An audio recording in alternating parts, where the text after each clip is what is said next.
Halo teman-teman, bertemu lagi di KHD Channel. Kali ini saya akan share tips bagaimana menyikapi portofolio merah atau minus di aplikasi Bibit ya.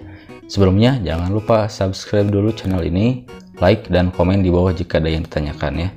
Oke, langsung saja kita lihat portofolio saya sekarang memang sedang merah ya atau minus.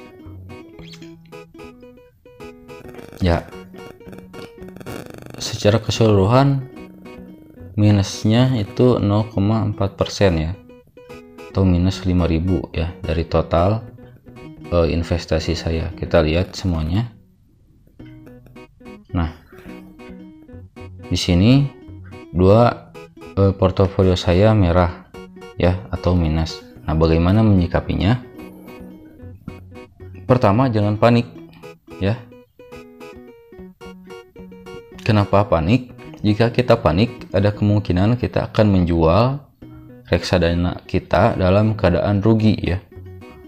Jadi tentu saja jika kita menjual dalam keadaan merah, kita akan mengalami kerugian ya. Seperti itu. Jadi jangan panik, tetap belajar lagi, baca-baca berita, baca-baca artikel tentang reksadana dan sebagainya. Nah, yang kedua, tentukan tujuan investasinya ya. Seperti dilihat paling atas itu adalah untuk biaya sekolah di tahun 2023. Maka saya tidak membutuhkan dana ini sesegera mungkin ya. Jadi saya tidak akan mencairkan reksadana ini sampai tujuannya tercapai di tahun 2023 ya. Nah, seperti itu. Jadi saya tidak akan mencairkannya ya. Jadi saya masih tenang saat ini karena memang belum membutuhkannya. Tapi ketika tujuan investasi sudah tercapai di tahun 2023, maka saya akan mencairkan investasi di reksadana di portofolio ini, dan nanti akan disimpan di deposito ya atau di tabungan saja, karena uangnya memang akan dipakai nanti ya. Nah, dana pensiun ini lebih panjang lagi karena saya mengesetnya itu adalah, nah bisa lihat di usia pensiun di sini ya. Jadi kemungkinan tujuan investasi untuk reksadana ini atau portofolio ini akan tercapai pada tahun 2058 ya. Jadi masih panjang ya. Jadi saya akan tetap investasi di sini.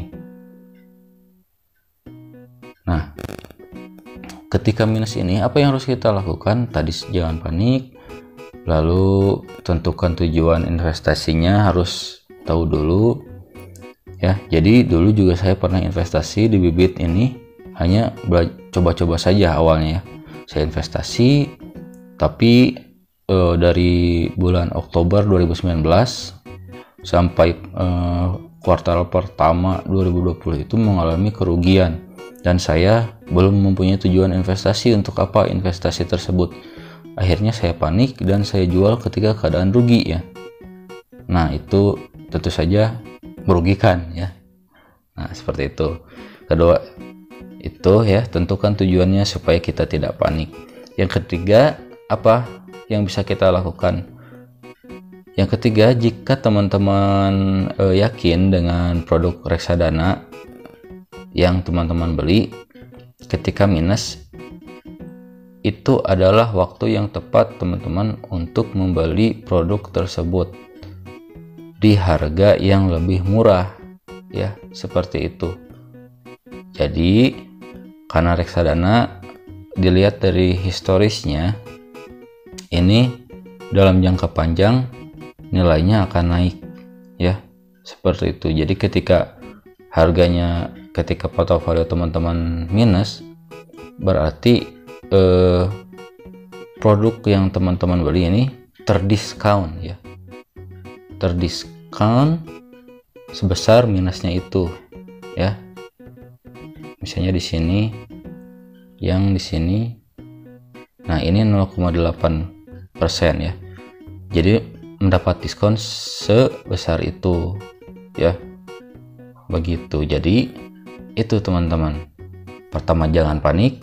Kedua, tentukan tujuan investasi. Ketiga, jika ada dana dingin atau dana yang tidak digunakan ketika minus ini, teman-teman bisa membeli produk reksadana atau menambah tabungan reksadana di harga yang terdiskon seperti itu ya.